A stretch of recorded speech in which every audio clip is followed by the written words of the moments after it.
My name is Jackson. I am 34 years old. 3 weeks ago, the ultimate betrayal by my own family changed my life forever. I want you to picture the scene.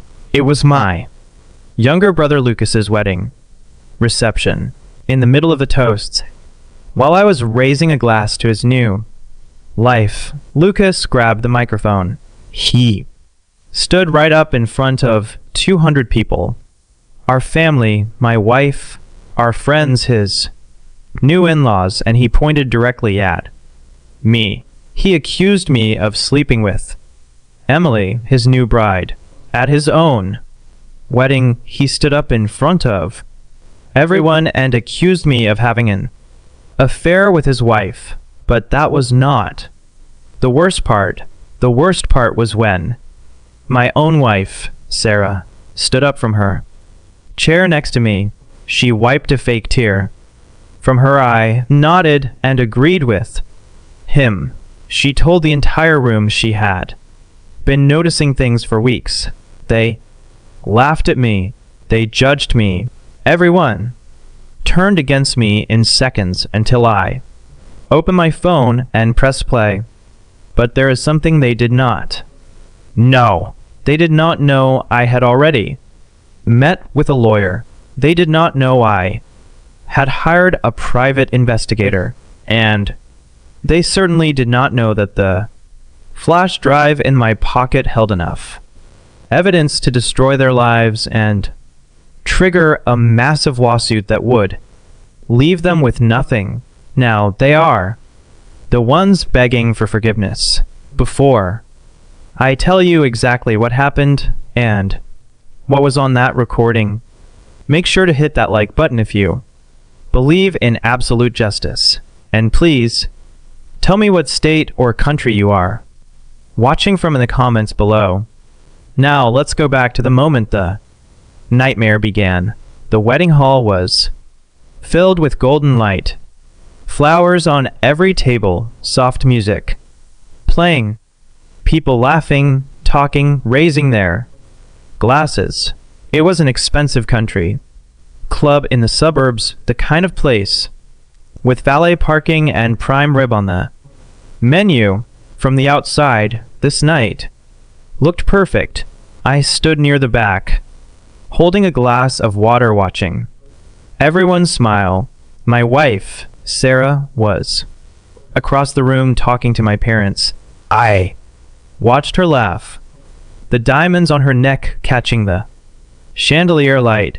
Those were the diamonds I bought her last Christmas with my hard-earned salary. Then there was Lucas.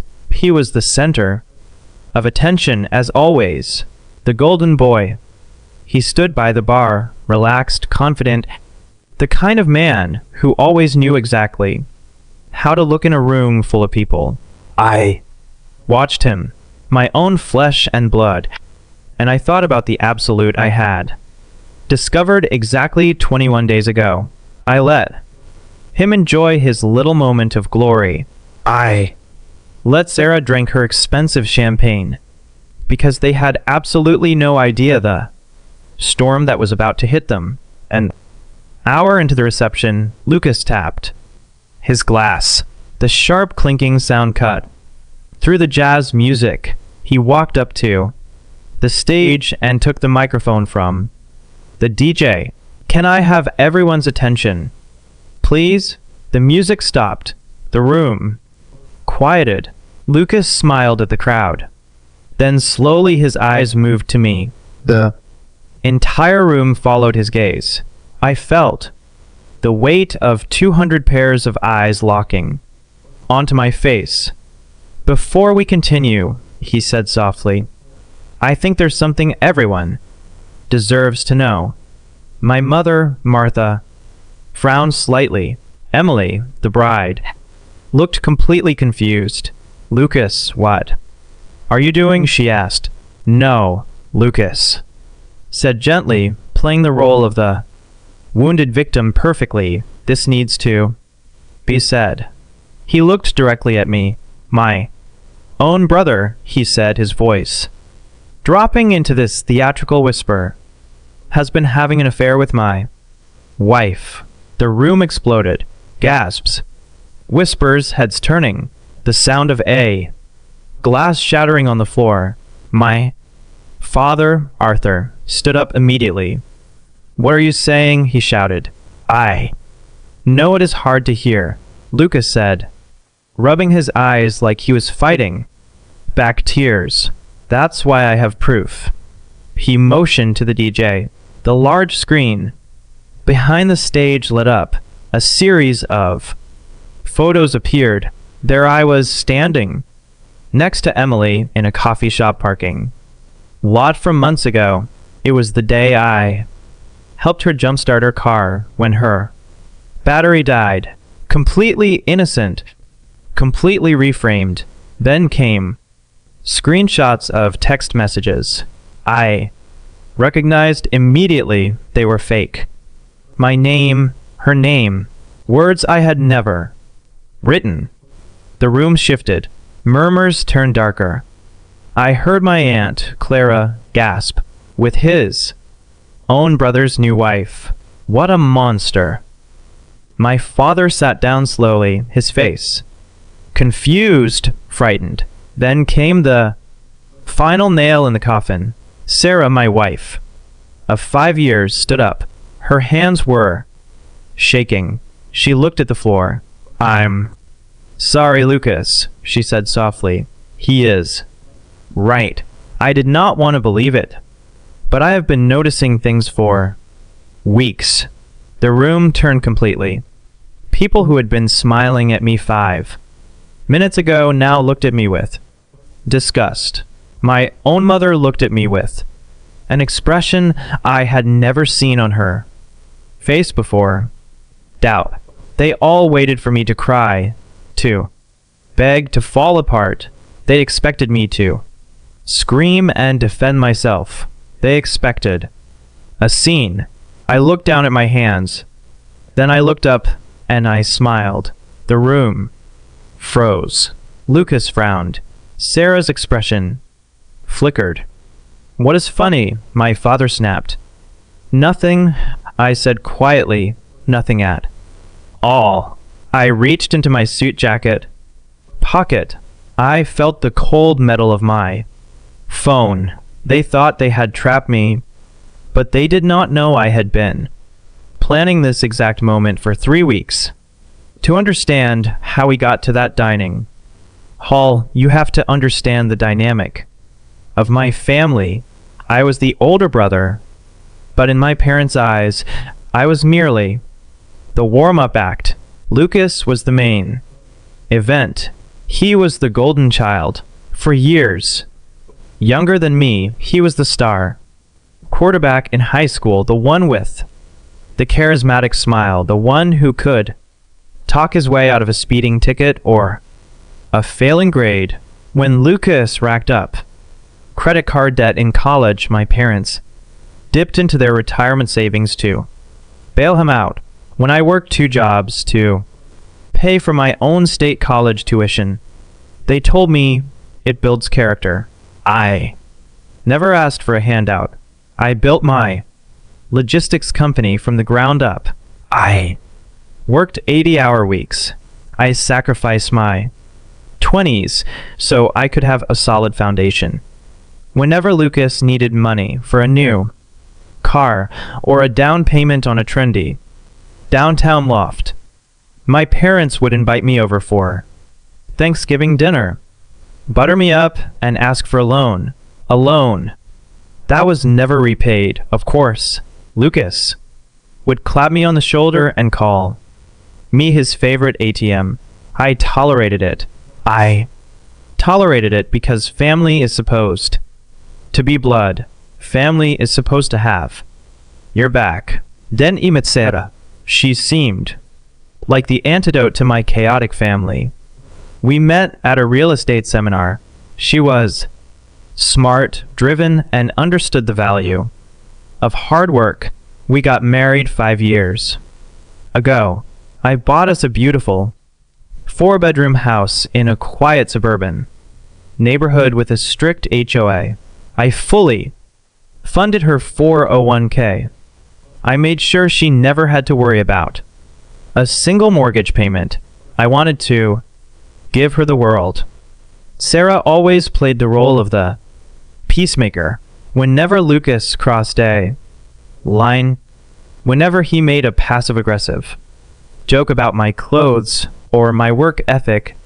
Sarah would squeeze my hand under the table.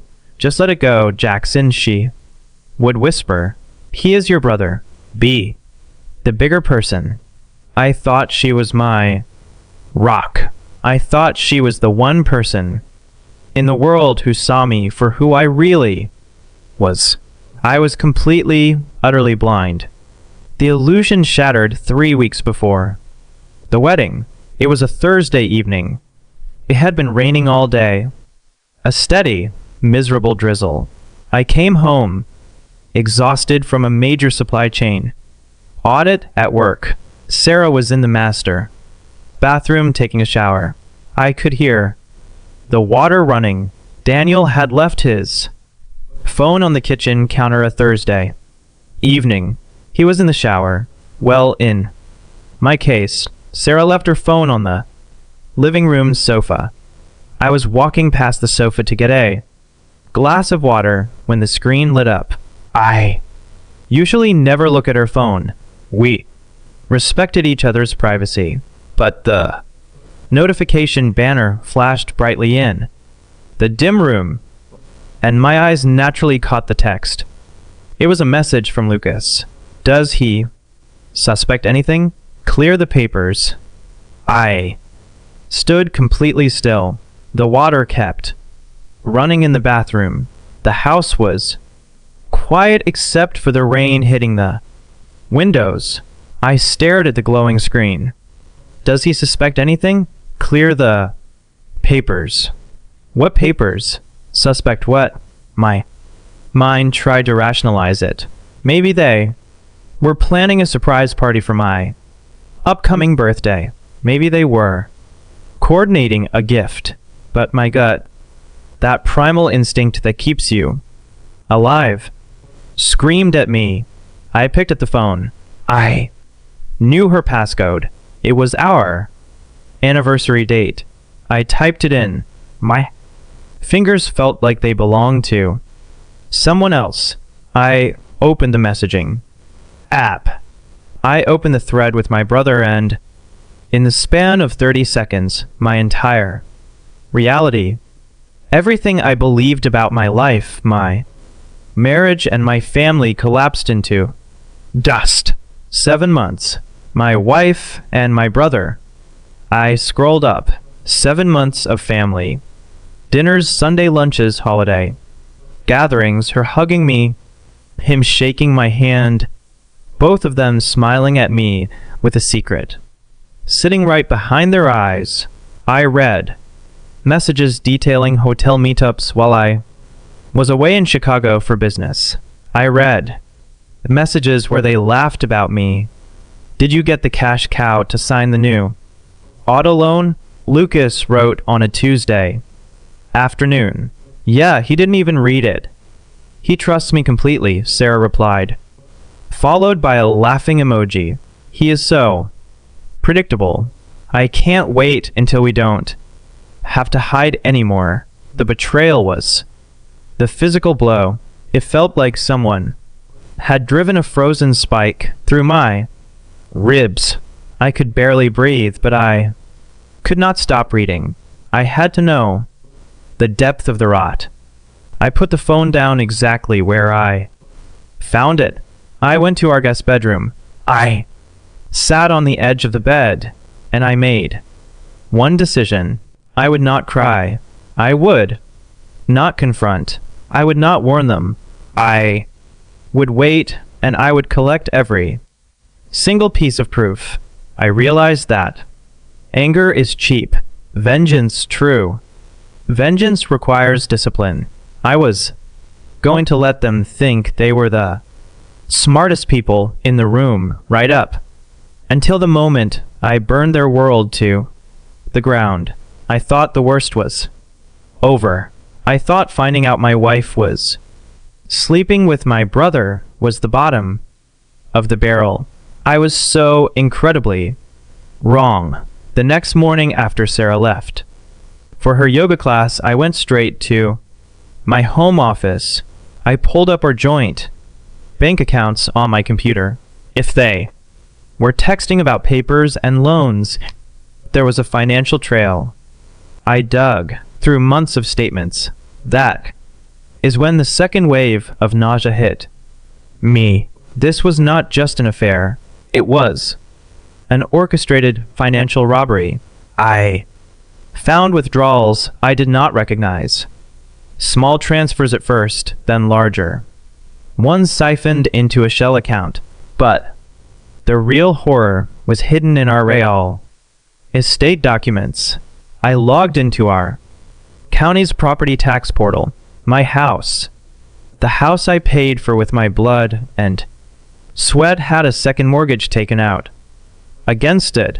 The signature on the digital document was mine, but I had never signed it.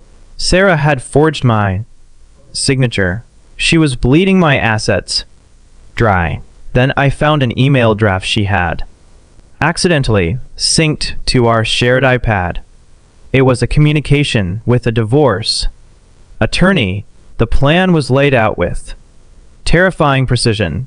They were going to drain the liquid cash, devalue my company's assets by messing with the supply chain contracts, and file for divorce immediately after Lucas's wedding. They wanted to trigger a lawsuit that would force me to liquidate my business just to pay the legal fees. Sarah was going to claim emotional distress and demand alimony, taking the house and half my company. They did not just want to betray me. They wanted to leave me destitute. They wanted me living in a motel while they spent my money. I sat back in my leather chair. My hands were shaking, not from sadness, but from pure, unadulterated rage. My masculinity, my pride, my years of sacrifice, they viewed it all as a joke. I needed to clear my head. I picked up my phone to call Mark. Mark was my best friend of 10 years. We went to college together. We started our careers together. He was the guy who stood next to me at the altar when I married Sarah. I just needed to hear a friendly voice, someone to tell me I was not going crazy. As I pulled up Mark's contact, my thumb hovered over the screen. Something gnawed at the back of my mind, a detail in the text messages between Sarah and Lucas. I quickly logged into the cloud backup I had silently pulled from Sarah's phone the night before. I searched Mark's name in their chat history. One result popped up from 3 weeks prior. Lucas, we need a place for Thursday. Jackson is working from home. Sarah, ask Mark for his apartment key again. He is out of town for the sales conference. Lucas already did. He left it under the mat. Mark is a lifesaver. I dropped my phone on the desk. It landed with a heavy thud. Mark, my best friend, my brother in arms. He knew, he had known. For months, he was actively facilitating the affair, giving them a safe haven in his downtown apartment while he looked me in the eye and drank my beer on the weekends. The walls of my office felt like they were closing in. I was completely alone. The three closest people in my life, my wife, my brother, and my best friend, were all holding the knife they had buried in my back. At that exact moment, something inside me snapped. The Jackson who cared about family loyalty, the Jackson who wanted to keep the peace, died in that office. Over the next 3 weeks, I became someone I barely recognized. I checked, I documented, I recorded every message, every call, every meeting. I did not shed a single tear. I treated my life like a hostile corporate takeover. I realized their biggest weakness was their arrogance. They thought I was a fool. They thought the wedding would be the perfect distraction. Lucas marrying Emily, a sweet girl from a wealthy family, was part of his cover. Emily's father, Richard, was a powerful CEO in the tech industry. Lucas was marrying Emily to get access to Richard's network, while planning to keep Sarah as his wealthy mistress funded by my hard work. I locked the office door and began to formulate the purge. If they wanted to play games with my life, my inheritance, and my real estate, I was going to show them what a real strategist looked like. I was going to let them build their little house of cards all the way up to the wedding day, and then I was going to introduce a hurricane. The hardest part of those 3 weeks was the acting. Every morning I woke up, walked into the kitchen, and brewed Sarah's favorite vanilla hazelnut coffee. I handed her the mug, looked into her eyes, and smiled. Good morning, honey, I would say. My voice never wavered. When she leaned in to kiss my cheek, it took every ounce of willpower I possessed not to physically recoil. The scent of her perfume made my stomach turn, but I held my ground. I listened to her talk about the wedding preparations, about what dress she was going to wear, about how excited she was for Lucas. I nodded and agreed. I played the clueless, loving husband perfectly, while she thought she was manipulating me. I was busy building an impenetrable fortress. I took half a day off work and walked into the sleek, glass-walled office of Olivia Carter. Olivia was the most ruthless corporate and divorce lawyer in the city. She did not lose. I sat across from her mahogany desk, slid a thick folder of printed text messages, bank statements, and forged real estate documents across the table. I want to destroy them, I told her. I want to secure every dime of my assets. Freeze the joint accounts the second I give the signal, and prepare a lawsuit for financial fraud against my wife. Olivia opened the folder. She read in silence for 10 minutes. When she finally looked up, there was a sharp, predatory glint in her eye. Jackson, she said, leaning forward. By the time I am done with her, she won't be able to afford a bus ticket out of town. With the legal side secured, I needed the final, undeniable proof. Text messages can be argued. Financials can be blamed on misunderstandings. I needed something that would burn their reputation to ash. In front of everyone they knew, I hired Reynolds, a high-end private investigator. For a hefty fee, Reynolds trailed Lucas and Sarah. A week before the wedding, they made a mistake. They met at an upscale hotel downtown, thinking they were safe. Reynolds secured security footage from the hotel lobby and the restaurant. He captured high-definition video of them holding hands, kissing in the elevator, and acting like a married couple. Even better, Reynolds managed to place a parabolic microphone near their table in the restaurant lounge. He captured clear, crisp audio of their conversation, the audio where they laid out their entire plan to humiliate me and take my money.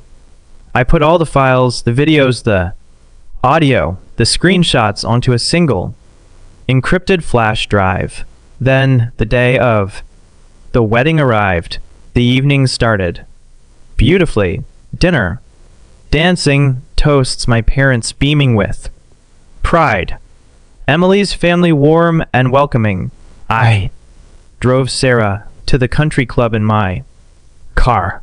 I held the door open for her. I complimented her dress.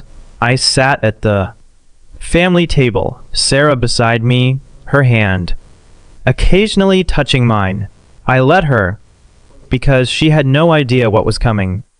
During the cocktail hour, I casually walked past the stage. I spotted DJ Tony setting up his equipment. I noted the HDMI cable running from his laptop to the massive projector screen behind the stage. I mentally mapped the distance from my seat to that cable. It would take me exactly 8 seconds to reach it. I returned to my seat and drank my ice water. I watched Lucas laughing with Emily's father, playing the perfect son-in-law. I watched Mark, my Judas of a best friend, chatting up some bridesmaids. I watched my parents looking at Lucas with absolute adoration. The trap was set. The explosives were wired. All I had to do was wait for Lucas to strike the match, and right on cue, an hour into the reception, Lucas tapped his glass and walked to the microphone. He looked at me with that arrogant smirk, ready to ruin my life. He had no idea he was about to walk into his own funeral.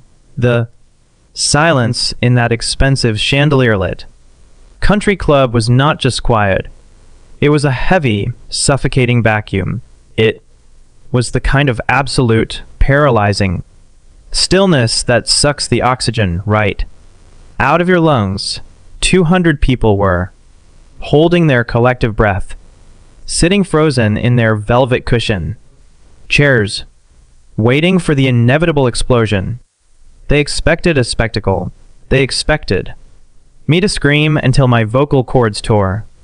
They expected me to throw my crystal water glass against the mahogany wall, to lunge across the white tablecloths at my brother, or to drop to my knees and beg my wife to tell the truth. That is what a broken, desperate man does when he is backed into a corner. But I was not a broken man anymore. I had spent the last 21 days walking through the fires of hell, and the heat had forged my spine into solid iron. I sat there perfectly still, and I simply looked at my brother Lucas. He was standing on that beautifully lit, elevated stage, holding the microphone tightly in his right hand. He was looking down at me with this sickening, carefully practiced expression of fake sympathy. He actually had his left hand placed softly over his heart. He was playing the wounded groom, the betrayed brother, the tragic victim of my supposed depravity. He genuinely thought he had executed the perfect strike. He believed with every fiber of his arrogant being that his little stunt with the fake text messages on the projector screen behind him had sealed my fate. He thought he had buried me alive. Then I slowly shifted my gaze to Sarah, my wife, the woman I had built a life with, the woman whose name was on my bank accounts, the woman I had trusted with my heart and my future. She was sitting right beside my empty chair at the VIP family table. She was holding a white linen napkin to her face, her shoulders shaking rhythmically as she pretended to sob. She refused to look me in the eye, staring intently at the floral centerpiece instead. She was playing her part flawlessly, acting like the devastated, long-suffering wife who had finally, agonizingly uncovered her husband's dark secret. The diamond bracelet I bought her for our anniversary sparkled under the lights as she wiped away a dry tear. And then there were my parents, Arthur and Martha, my own flesh and blood. They were staring at me with absolute, unfiltered disgust. My mother actually shook her head, leaning her weight into my father's shoulder as if the sheer sight of me made her physically ill. They did not even question the accusation. They did not ask for my side of the story. They did not demand proof.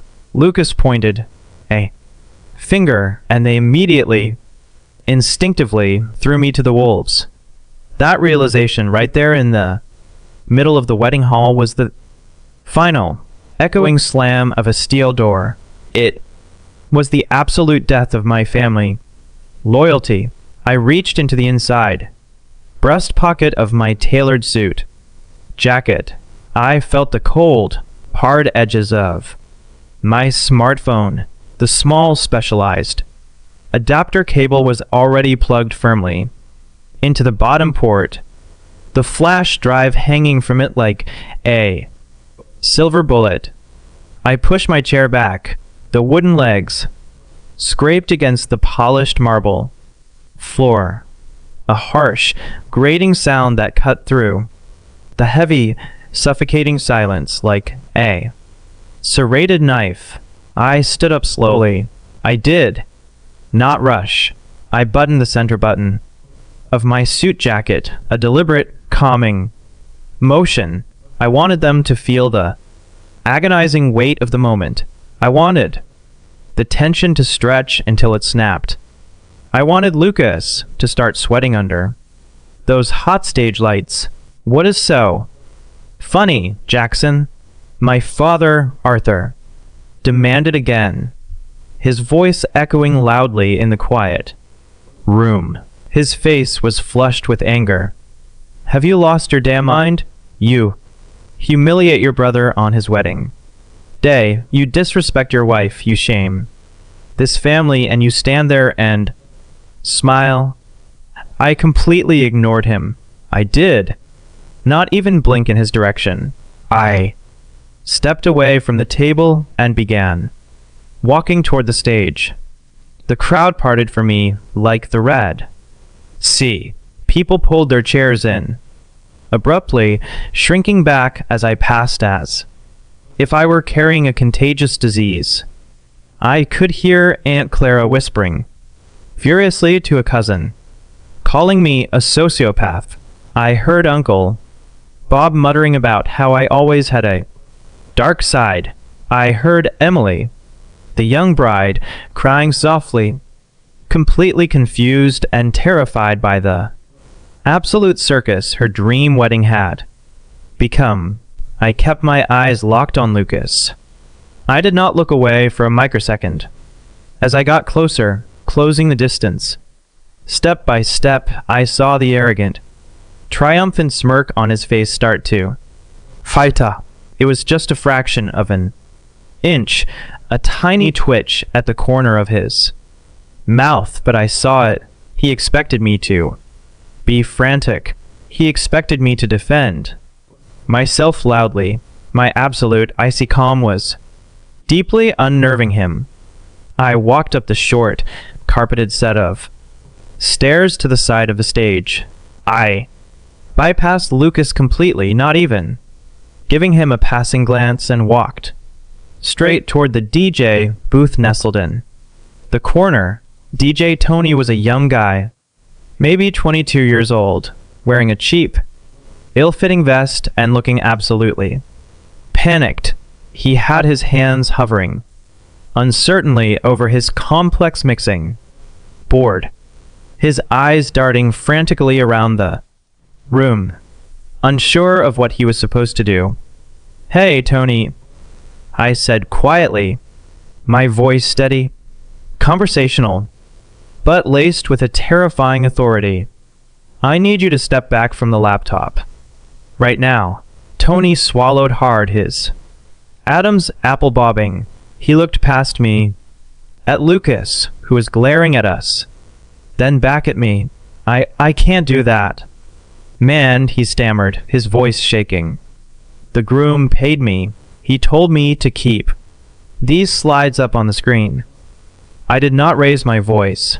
I did not need to. I leaned in close, resting my hands flat on the edge of his table, invading his space just enough to establish total dominance. "Look at me." "Tony," I whispered, "you are getting paid a few $100 to play party music tonight. That is your only job. You do not want to be an accomplice to criminal defamation.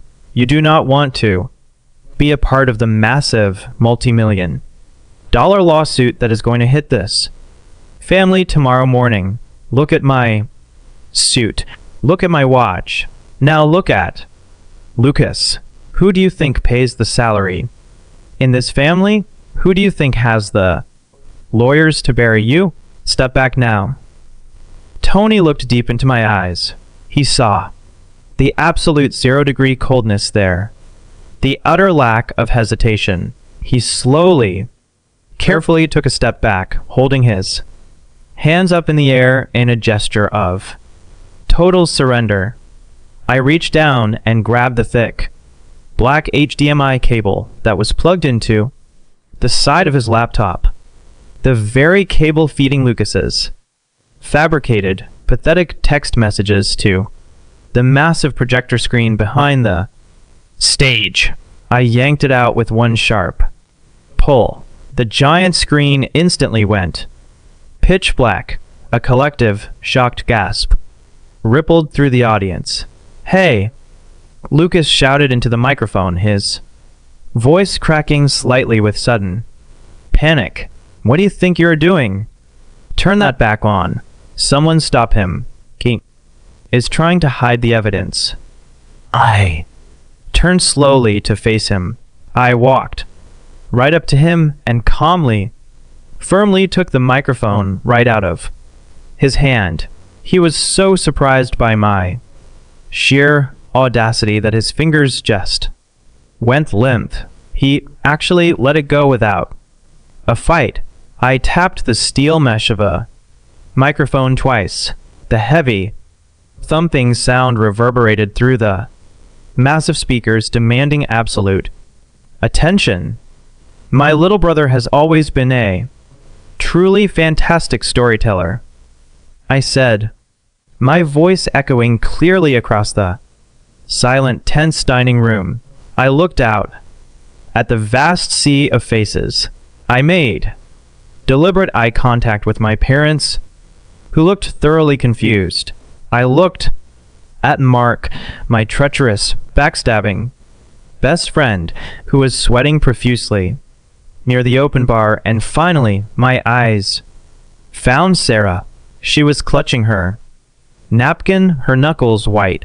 For 21 days, I continued, my voice calm, perfectly measured, and entirely devoid of fear. I have lived quietly inside a waking nightmare, not because of the ridiculous, fabricated lies you just saw projected on that screen, but because 21 days ago, I accidentally picked up my wife's phone off the living room sofa, and I discovered exactly what my family truly thinks of me behind closed doors. Lucas took a threatening step toward me, his face turning red again. "Shut up, Jackson. Give me the mic back. You are drunk. You're crazy. Someone call venue security." I held up my left hand, stopping him dead in his tracks. If we are standing up here sharing things that people deserve to know, I said, my voice dropping an octave, I think we should share everything, the whole unvarnished truth. No fake screenshots created on an app. No bad acting. Just raw, unfiltered, undeniable reality. I pulled my smartphone out of my pocket. The small adapter dangled from the bottom port. I walked back over to the DJ table, picked up the end of the HDMI cable I had just yanked from the laptop, and plugged it directly into my phone. I swiped open my screen, bypassed my normal apps, and navigated straight to the secure, encrypted folder that